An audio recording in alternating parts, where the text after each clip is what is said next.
बदलापूर प्रकरणातला आरोपी अक्षय शिंदेचं एन्काउंटर, पोलिसांची बंदूक हिसकावून अक्षय शिंदेचा गोळीबाराचा प्रयत्न, पोलिसांनी स्वसंरक्षणासाठी अक्षय शिंदेवर गोळ्या झाडल्या। बदलापूर प्रकरणातील आरोपी अक्षय शिंदेने केलेल्या गोळीबारात एपीआय निलेश मोरे यांच्या पायाला गोळी लागली। निलेश मोरेंवर कळवा रुग्णालयात उपचार। ठाण्याचे पोलीस आयुक्त आशुतोष डुंबरेंनी रात्री उशिरा घेतली जखमी पोलीस अधिकाऱ्याची भेट, योग्य ती काळजी घ्या, डुंबरे यांच्या पोलिसांना सूचना।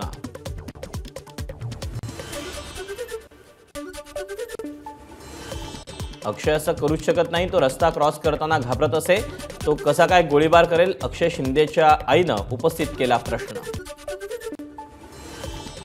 एन्काउंटर बाबत आम्हाला पोलिसांनी कळवलं नाही, अक्षय शिंदेच्या वडिलांची प्रतिक्रिया।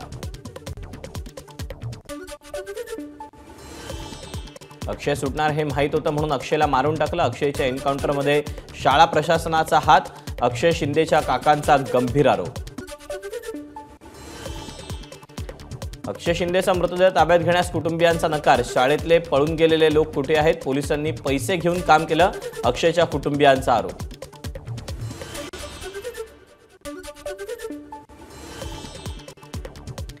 अक्षय शिंदेच्या मृत्यूची विशेष तपास पथकाकडून चौकशी होणार, ठाणे पोलिसांकडून विशेष तपास पथकाची स्थापना, गुन्हे शाखेचे अतिरिक्त पोलीस आयुक्त पंजाबराव उगलेंच्या देखरेखीखाली तपास होणार।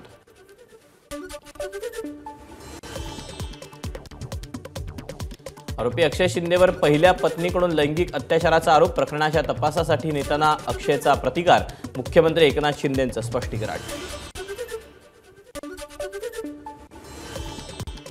अक्षयनं पोलिसांची बंदूक खेचून गोळी चालवली, पोलिसांच्या गोळीबारात अक्षयचा मृत्यू, उपमुख्यमंत्री देवेंद्र फडणवीसांची प्रतिक्रिया। चिमुरड्यांवरील अन्यायाला न्याय मिळण्यासाठी फाशी झालीच पाहिजे होती, परंतु मुख्य आरोपीला स्थलांतरित करताना गृहविभागानं दाखवलेला हलगर्जीपणा संशयास्पद, शरद पवारांची एक्सवर पोस्ट। महायुती सरकारनं बदलापूर प्रकरण अत्यंत चुकीच्या पद्धतीनं हाताळलं, आधी एफआयआर दाखल करण्यात उशीर केला आणि आता आरोपीचा मृत्यू झाला, कायदा सुव्यवस्था आणि न्यायव्यवस्थेची ही थट्टा, सुप्रिया सुळेंची टीका। अक्षय शिंदेचे दोन्ही हात बांधलेले असताना तो बंदूक कशी काय काढू शकतो, हे प्रकरण दाबण्याचा सरकारकडून प्रयत्न झाला, हे संपूर्ण महाराष्ट्राला माहिती, अनिल देशमुखांची प्रतिक्रिया। आरोपीला न्यायालयाच्या दारात नेऊन त्याचा एन्काउंटर घडवून आणणं हा न्यायव्यवस्थेचा अपमान, हे प्रकरण संशयास्पद, न्यायिक चौकशी झाली पाहिजे, जितेंद्र आव्हाडांची मागणी। पुढच्या सगळ्या चौकशा थांबाव्यात यासाठी अक्षय शिंदेचा एन्काउंटर, एखाद्या आरोपीच्या हातात पोलिसांची बंदूक लागणं अतिशय गंभीर, पोलिसांचं चाललंय तरी काय, जयंत पाटलांचा सवाल। गृहमंत्री सरकार स्थापन करण्यात मशगूल, अमोल कोल्हेंचा फडणवीसांवर निशाणा, तर अक्षय शिंदेच्या एन्काउंटरचं सत्य जनतेसमोर यावं, कोल्हेंची मागणी।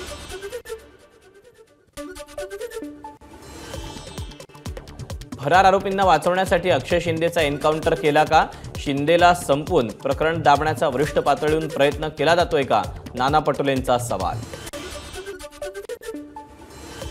अक्षय शिंदेनं गोळी झाडून घेणं म्हणजे पुरावा नष्ट करण्याचा प्रयत्न आहे का, पोलिसांची बंदूक त्याला कशी मिळाली याची न्यायिक चौकशी झाली पाहिजे, विरोधी पक्षनेते विजय वडेट्टीवार यांची मागणी। बदलापूर घटनेतील पीडित मुलींना अखेर न्याय मिळाला, अक्षय शिंदेचा एन्काउंटर झाला पण संस्थाचालक अजूनही फरार, त्यांच्यावर कारवाई का झाली नाही याचं उत्तर राज्य सरकार आणि गृहमंत्र्यांनी द्यावं, अमित देशमुखांचा सवाल।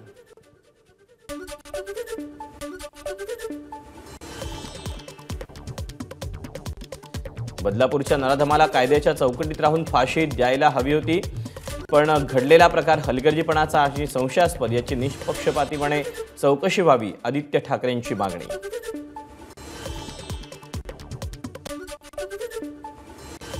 या प्रकरणात हलगर्जीपणा करणाऱ्या सर्व पोलिसांचं निलंबन करा, तसंच सर्व आरोपी आणि तपास अधिकाऱ्यांची नार्को टेस्ट करा, ठाकरे गटाच्या नेत्या सुषमा अंधारेंची मागणी।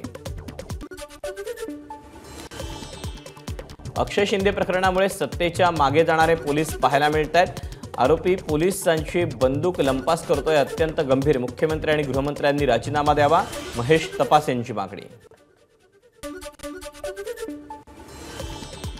बदलापूरचा नराधम ठार झाला, पण त्याला फाशीची मागणी करणारे विरोधक आता चौकशीची मागणी करतात. हा दुटप्पीपणा.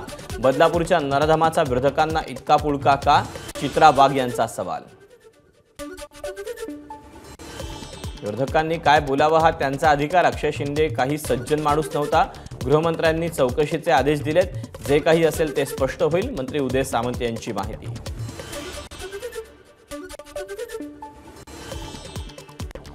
अक्षय शिंदे सोबत झालेली घटना हा निसर्गाचा न्याय म्हणावा लागेल. प्रत्येक गोष्टीचं राजकारण करणाऱ्या विरोधकांना शरम वाटते. नरेश म्हस्केंची एक्सपोर्ट.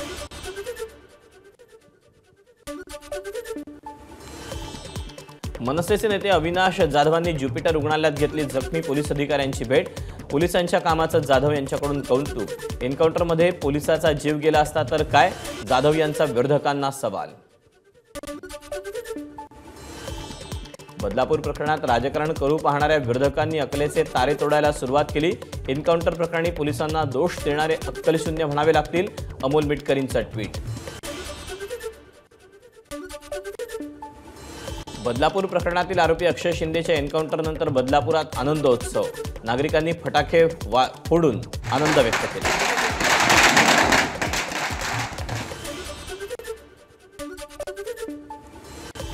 अक्षय शिंदेच्या एन्काउंटरनंतर नाशिकमध्येही जल्लोष. शिंदे गटाच्या कार्यकर्त्यांनी फटाके फोडून जल्लोष साजरा केला.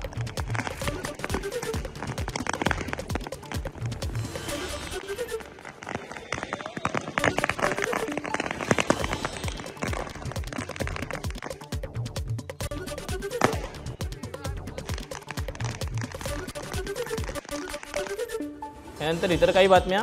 केंद्रीय गृहमंत्री अमित शहा आज आणि उद्या महाराष्ट्र दौऱ्यावर. विदर्भ, मराठवाडा, उत्तर आणि पश्चिम महाराष्ट्रात भाजप पदाधिकाऱ्यांशी संवाद साधणार. यावेळेला जागा वाटपावर अंतिम चर्चा होण्याची शक्यता. केंद्रीय गृहमंत्री अमित शहांच्या उपस्थितीत नागपूरमध्ये भाजपची आढावा बैठक. उपमुख्यमंत्री देवेंद्र फडणवीस, प्रदेशाध्यक्ष चंद्रशेखर बावनकुळेसह विदर्भातील पदाधिकारी राहणार उपस्थित.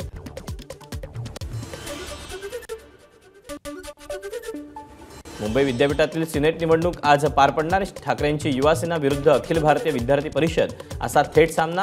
10 जागांसाठी 28 उमेदवार रिंगणात. सकाळी 9 वाजल्यापासून मतदानाला सुरुवात. आरटीओ कर्मचारी संघटना बेमुदत संपावर ठाम. विविध प्रलंबित मागण्यांसाठी आजपासून संपावर.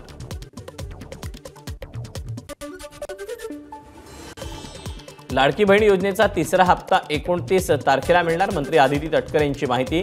तर छाननीमुळे विलंब लागलेल्यांनाही तिन्ही हप्त्यांची रक्कम मिळणार.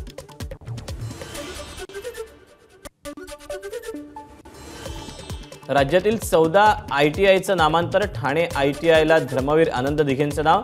एल्फिन्स्टन महाविद्यालय ITIला बाबासाहेबांचं, तर कोल्हापूरच्या ITIला शाहू महाराजांचं आणि बीडच्या ITIला विनायक मेटेंचं नाव. मंत्री मंगलप्रभात लोढा यांचा निर्णय. पुण्यातील लोहगाव विमानतळाचं नामांतर. जगद्गुरू संत तुकाराम महाराज आंतरराष्ट्रीय विमानतळ म्हणून लोहगाव विमानतळ ओळखलं जाणार. मंत्रिमंडळ बैठकीत निर्णय.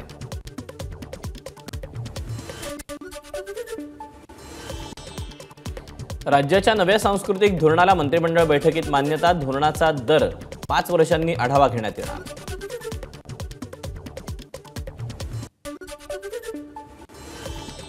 सरपंच, उपसरपंच आणि सदस्यांच्या मानधनात दुपटीनं वाढ.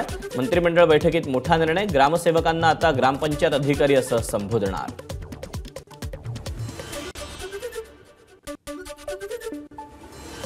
परशुराम आर्थिक विकास महामंडळ स्थापन करण्याची ब्राह्मण समाजाची मागणी पूर्ण. महामंडळाच्या स्थापनेसाठी मंत्रिमंडळाची मंजुरी. एबीपी माझा, उघडा डोळे बघा नीट.